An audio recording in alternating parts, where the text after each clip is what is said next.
Sa patuloy ng pagdami ng mga immigrants dito sa Italia, hindi na ito ay kinatutuwa ng mga Italyano. Sabi nila, naaagawan na natin sila ng trabaho.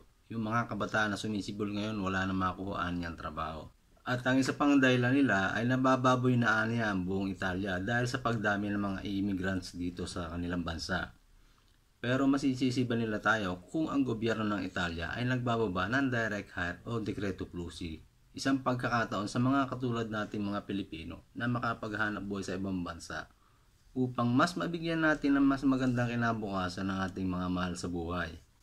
May mga klase kasi ng trabaho dito sa Italia na kung saan ayaw gawin ng mga Italyano. Halimbawa, ang pagiging domestic helper. Yan ang isang uri ng trabaho na ayaw ng mga Italyano. Ang ikalawa, ang pagiging caregiver.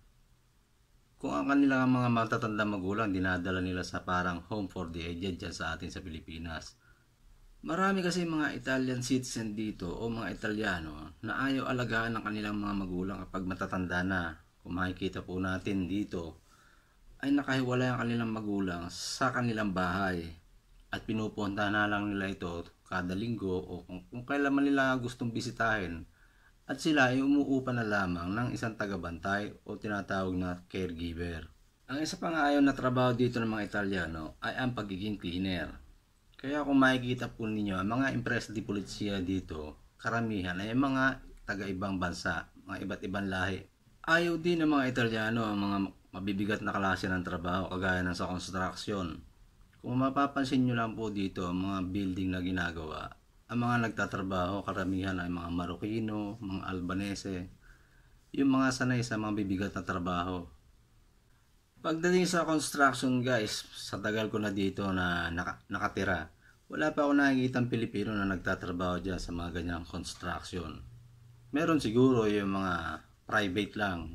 Sa panahon po kasi ngayon, ang mga Pilipino at iba pang Asian countries ay nakakapasok na rin sa mga pabrika. Kagaya ko, ako po ay nagtatrabaho sa isang pabrika at meron akong sariling hawak na tao na taga iba't ibang bansa din. At yun ang pinopoint nila. Kaya sila nagagalit sa mga katulad natin ng mga immigrants. Naaagawan daw anya natin sila ng trabaho. May mga pabrika kasi dito guys na kung saan yung may-ari ay hindi tumitingin sa pagkatao ng kanyang empleyado o kung saan man siya nanggaling. Mas importante sa kanya, yung kanyang produkto ay lumabas na maganda at katanggap-tanggap ng tao na ikonsumo. Hindi siya tumitingin sa pagkatao ng kanyang empleyado. Habang ito namang iba, hindi nila napapansin ay nagmimistulan na silang mga racist dahil sa pagpuna sa mga trabaho ng mga immigrants. Keso inaagawan na nga namin sila ng trabaho. Paano natin masasabi kung kami ang mas pinipili ng may-ari ng pabrika kaysa sa kapwa niya Italyano? May mga may-ari kasi dito guys ng kumpanya na kapag nakita nila na mahusay itong taga ganitong bansa, yun na lang iyon ng kanilang kinukuha. Halimbawa, mahusay itong mga Pilipino na ito na trabador. Nagtatanong pa sila mismo sa Pilipino kung meron pa silang kakilala na po pwede magtrabaho sa kanila. Ganun ang ugali ng mga may-ari dito ng agency o ng pabrika. Mismong sila ang nagtatanong sa trabador nilang Pilipino. Alam nyo guys, pagka kayo ay nakarating dito sa Italia, mismo kayo makakaranas na kayo ay laitin ng mga Italyano. Kung sa tingin ninyo o kaya mga Italyano hindi sila kagutulad ng South Korea, parehas lang sila, same level lang sila sa pagiging racist. Yung mga South Korea na yan, kumakapanlait sa ating mga Pilipino, wagas eh. Ang mga Italyano ganun din sa umpisa. Pero pag nakilala na nila na mahusay pala itong mga Pilipino sa larangan ng trabaho, nagiging okay din naman sila sa atin eh. Kaya dun sa mga Pilipino na papunta pa lang dito sa Italy through direct hiring o dekreto Plusi o kung kayo man ay turista na papunta dito sa Italia, huwag kayong mag-expect na irerespeto kayo ng mga Italyano dahil mababa ang tingin nila sa mga katulad natin ng mga galing Southeast Asian. Kagaya nga ng sinabi ko kasi kanina, pagkapareho lang sila ng South Korean, ganun sila mapanlait. Pero ako hindi ko sinisisi sila kung bakit sila nagkakaganyan sa mga iba't ibang grupo ng mga immigrants dito sa Italia, no? Dahil sa nakikita ko naman kung paano talaga nababoy ang Italia. May mga umiihi sa poste, bagamat ito ay pinagbabawal ng gobyerno dito. Kung makapagkalat ng basura sa daan, basta na lang inihahagis. Sabihin na natin na mayroong tagalinis ditong Italia. Pero hindi naman dapat na yung basura mo basta mo lang ihahagis sa kalsada. Yan, pangit naman tingnan kahit siguro sa bansa. May mga tumutulog sa mga park dito, doon na nagiinom ng mga beer at pagkatapos doon na sila magkakalat, iiwan na lang nila basta ang kanilang pinag-inuman. Alam mo yung mga ganong klase ng pag-uugali ng iba't ibang immigrants dito, ikinagagalit yan ng mga Italiano.